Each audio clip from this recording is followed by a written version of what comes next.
Finally, the news we've all been waiting to hear. After a year's worth of warnings around nationwide economic downturn, Federal Reserve Chair Jerome Powell on Wednesday said the central bank staff are no longer forecasting a recession as the Fed aims to stem inflation by raising interest rates without causing an economic downturn.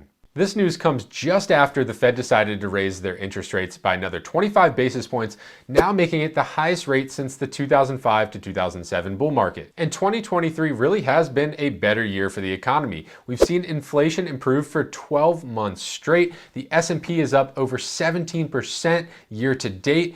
The economic downturn that we're expecting in the real estate market really didn't happen. The prices have leveled off or even increasing again.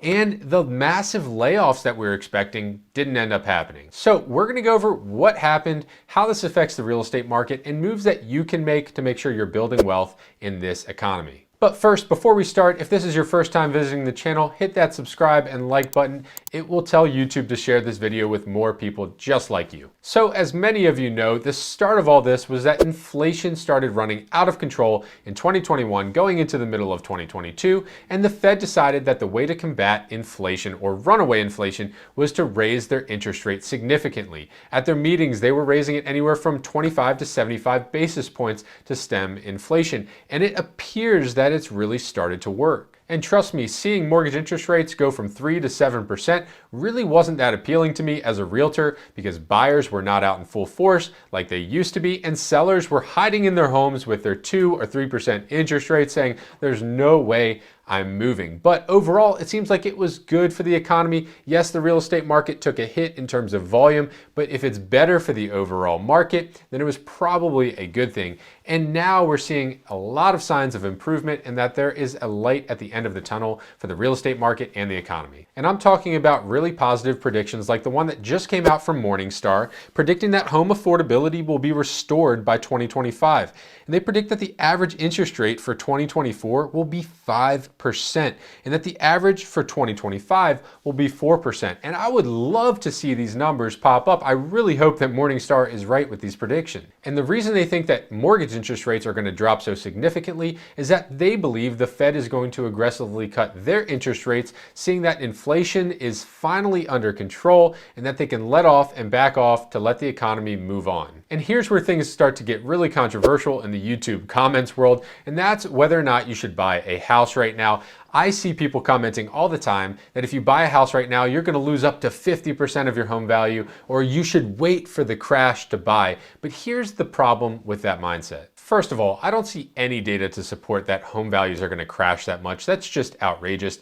And second, let's say the economy does have some major catalyst that happens that causes a crash. Let's say a black swan event like COVID happens again, but this time it impacts the real estate market and values do tumble. I guarantee that the same people that say you should wait for the crash to buy will be scared to buy because they don't want to, quote, catch a falling knife. This is always the mindset. Those who are buying are always going to be buying, and those who are always waiting are always going to be waiting. We have to remember that housing is affected by supply and demand. And ever since 2018 or 2019 or so, inventory had started to dry up even before the pandemic. And now inventory is so low in so many places across the country that it's really unlikely that inventory is going to flood the market, which is what we would need to happen in order for home prices to fall. And if you think, well, foreclosures are going to happen in mass, well, that's not going to happen either. And that's because homeowners have the most equity they've ever had in their homes,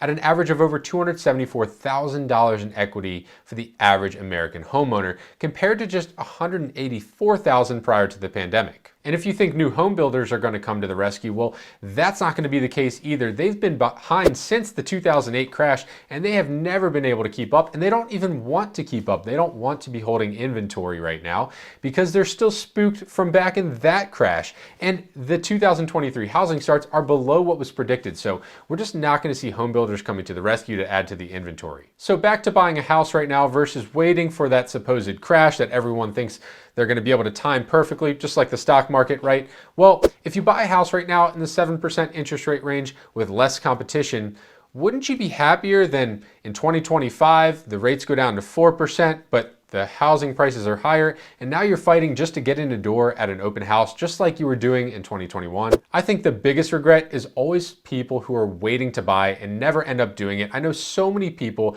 that were priced out of the market because they were just waiting for the craziness of the pandemic to pass over, and they were sure that the prices would plummet and then they would be able to jump back in the market with those low interest rates. But as soon as those interest rates drop back into the 5s or the 4s, there's going to be so much pent-up buyer demand that you're just not going to be able to compete. And remember, if you buy a house right now that you can afford the monthly payment for, and you love the house, and you're buying in a 7% interest rate environment or high 6s interest rate environment, and the rates do drop in 2024 and 2025, you can always refinance. You always have that option.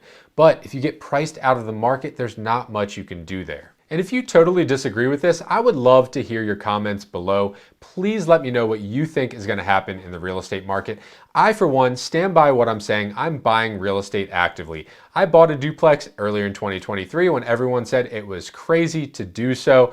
I think that real estate is a long-term investment. Unless you're an experienced flipper, I don't recommend playing the short game in either stocks or real estate unless you really know what you're doing. I think the safest way to invest in real estate or stocks is for the long term. So if you're a buy and hold investor, if you're a homeowner that's thinking of being in a home for a significant amount of time, I would say go and buy that house. But again, I know that you might have different opinions. Put them in the comments below. And as always, if you like this video, make sure to like and subscribe so that you stay up to date on all of my videos about moving to Maryland.